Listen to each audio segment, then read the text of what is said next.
Nah, belajar fisika manfaatnya itu banyak. Physics time. Assalamualaikum guys, jumpa lagi sama Aufa. Hari ini kita akan ngebahas tentang hakikat fisika. Jadi apa sih pentingnya ilmu fisika itu? Kenapa kita harus belajar ilmu fisika? Nah, kita lihat di sini ya. Oke, dari kecil kita sebenarnya udah belajar yang namanya fisika. Di keseharian pun kita udah ngebahas yang namanya fisika ya, lebih ke besaran-besarannya. Contohnya apa sih? Contohnya nih, misalkan kita lagi mau ngukur. Nah, berat badan kamu berapa? Nah, itu sebenarnya juga besaran fisika. Terus tinggi badan kamu berapa? Itu juga besaran fisika. Contohnya lain ya, kita setiap bulan itu kan ngebayar yang namanya listrik. Nah, kita pasti bandingin nih bulan lalu sama bulan sekarang. Kok bulan ini kita naik gitu kan ya? Apa yang terjadi? Nah, pasti kita ngelihat meterannya tuh. Meterannya kalau kita nyebut ya. Nah, dari kemarin sama sekarang apakah meterannya berbeda? Nah, meteran yang kita sebut itu sebenarnya bukan meterannya ya, tapi kilowatt hours-nya. Itu berapa? Apakah daya yang kita pakai pada bulan lalu dengan bulan sekarang itu sama? Nah, itu sebenarnya kita juga lagi ngebandingin fisika secara tidak langsung seperti itu. Jadi apa pengertian dari fisika? Fisika itu adalah ilmu yang mempelajari tentang gejala, sifat, dan fenomena alam dan interaksi dari ketiganya itu. Ya, kalau kita lihat dari pengertiannya, kagak ada angka sama rumusnya kan. Jadi, kalau kita belajar fisika, itu nggak melulu tentang angka dan rumus. Tapi lebih kepada konsep ya. Kalau kita bisa memahami konsepnya, maka kita bisa lebih mudah belajar fisika. Jangan lihat fisika itu dari angka, tapi lihatlah dari keajaiban yang bisa kita temukan di konsepnya. Wow.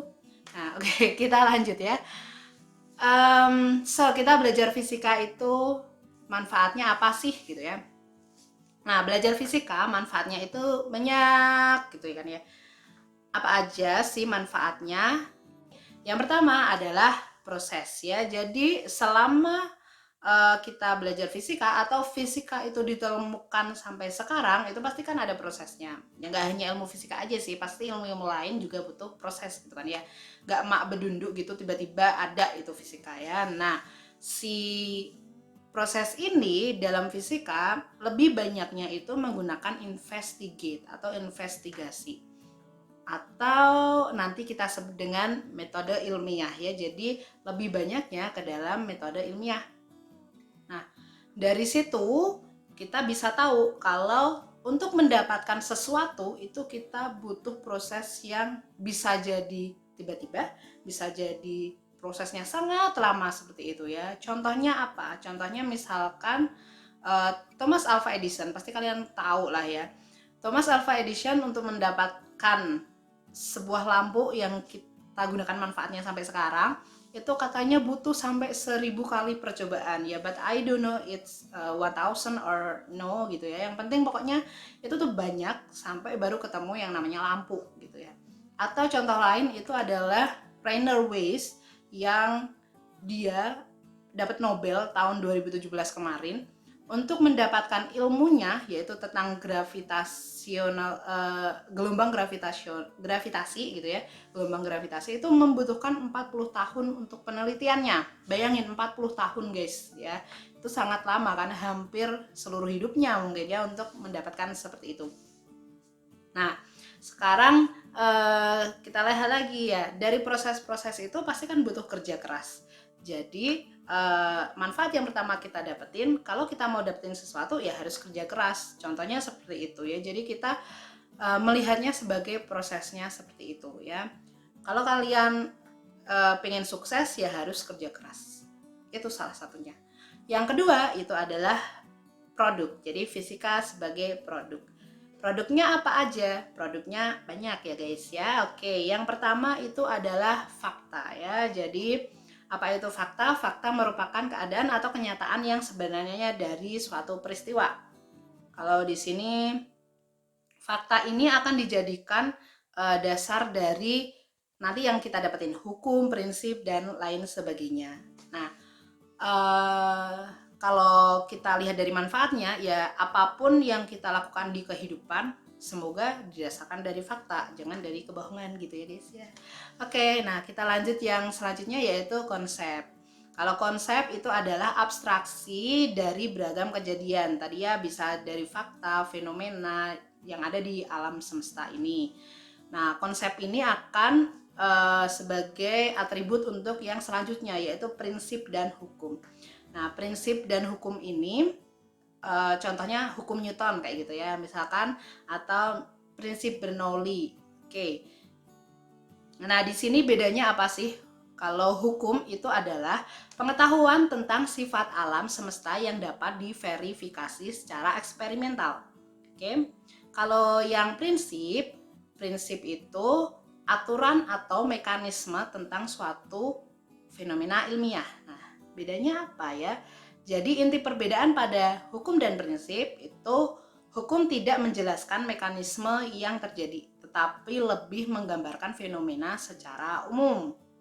Kalau yang prinsip, contohnya itu prinsip Archimedes. Jadi dia gabungin antara gaya apung sama berat air kayak gitu ya. Jadi dia ada mekanisme yang terjadi di situ. Oke, kalau dari sini apa yang bisa kita tarik dari hukum dan prinsip? Jadi sebenarnya prinsip atau hukum ini kan ditarik dari keadaan alam tuh. Nah, beberapa dari hukum atau prinsipnya itu bisa kita ambil hikmahnya. Contohnya apa? Misalkan kita pakai usaha kayak gitu ya. W sama dengan F kali S. Usaha itu sama dengan gaya kali perpindahan. Kalau kalian hasil dari usaha itu kan pasti kesuksesan gitu kan ya. Kalau kalian mau berusaha berarti butuh gaya dan perpindahan. Butuh gaya ya. Jadi harus ada yang kamu lakukan. Entah dorongan atau tarikan, itu pasti kalau kamu mau ngelakuin sesuatu dengan gaya, kemudian ada movement atau perpindahan, maka akan ada usaha.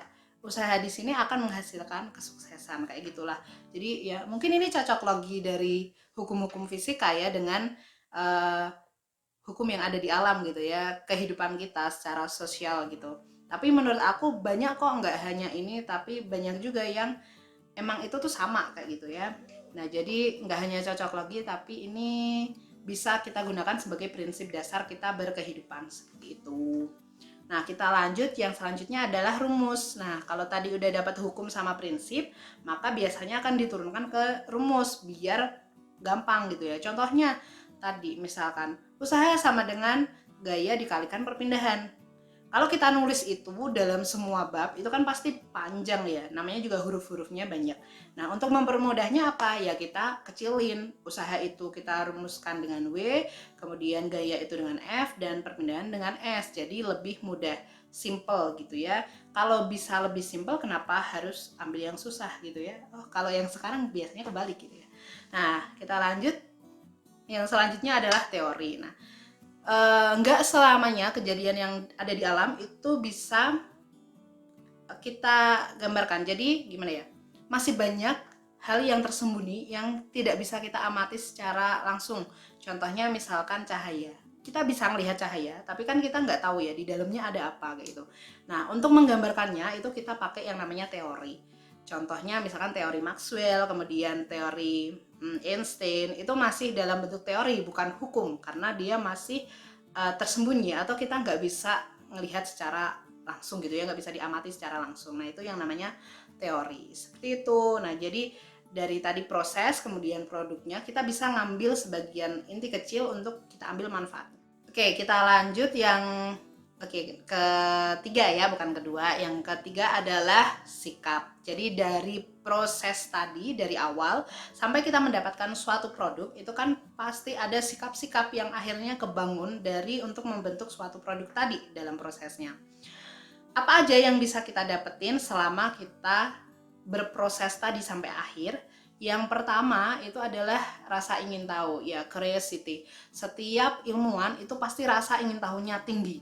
Kalau aku udah dapet segini, selanjutnya adakah pengembangan dari segini tadi? Apakah bisa berkembang jadi segini atau malah mengecil seperti itu ya? Nah, itu adalah rasa ingin tahu oleh ilmuwan seperti itu. Nah, sama kayak kita kalau di kehidupan sehari-hari, rasa ingin tahu kita ya harus tinggi. Kalau rasa ingin tahu kita tinggi, maka kita akan mau untuk belajar. Kalau kita mau untuk belajar, mengenal diri, mengenal orang lain, maka ya insya Allah gitu kan ya, kesuksesan bisa kita dapetin karena kita mau belajar seperti itu. Nah, yang kedua adalah disiplin. Oke, dalam proses kalau kita udah punya rasa ingin tahu, ya jelas harus kita disiplin belajar, atau disiplin misalkan kita membuat eksperimennya. Kalau si Bapak Rainer Weiss tadi tidak disiplin selama 40 tahun, ya ilmu tentang gravitasinya nggak akan didapetin kan ya. Gelombang gravitasinya itu nggak akan dia dapatkan pada umur 40 tahun. Bisa aja lebih gitu ya. Karena disiplin, nah dia mempersingkat waktunya tuh. Jadi 40 tahun udah ketemu kayak gitu. Lalu setelah itu harus bertanggung jawab. Jadi ilmu yang didapetin oleh ilmuwan tadi itu pasti mereka bertanggung jawab. Kalau ada suatu kegagalan, ya mereka pasti bertanggung jawab atas kegagalan itu. Yang rasa tanggung jawab ini itu nanti akan digabungkan dengan sikap yang nomor 4, yaitu jujur ya. Jadi setiap ilmuwan itu pasti jujur ya, nggak mungkin nggak jujur. Bayangin ya, kalau Thomas Alva Edison itu tidak jujur. Nah, jadi bola lampu yang dia dapatkan, bagaimana cara bisa bercahaya itu ya, kalau dia tidak jujur, maka tidak ada orang lain yang akan bisa membuat bola lampu yang sama. Kalau nggak ada yang bisa buat, ya nggak akan ada sampai sekarang gitu ya. Jadi kejujuran itu menuntun ilmu fisika itu bisa bertahan lama atau bisa sampai sekarang dan dikembangkan bahkan lebih gitu ya. Nah, jadi itu adalah beberapa sikap yang kita dapetin kalau kita belajar ilmu fisika.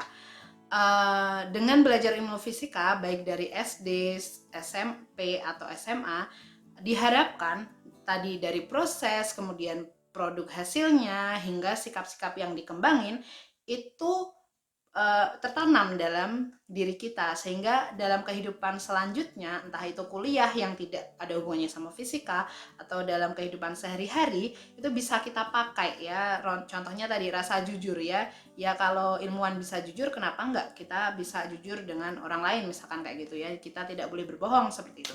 Nah, intinya semoga yang tadi ya, sikap-sikap yang tadi atau dalam prosesnya bisa kita pakai dalam kehidupan sehari-hari seperti itu. Oke, yang selanjutnya kita akan belajar tentang ruang lingkup fisika. Jadi silahkan lihat video selanjutnya ini. So stay tune terus di channel Alfa, jangan lupa subscribe. Wassalamualaikum warahmatullahi wabarakatuh.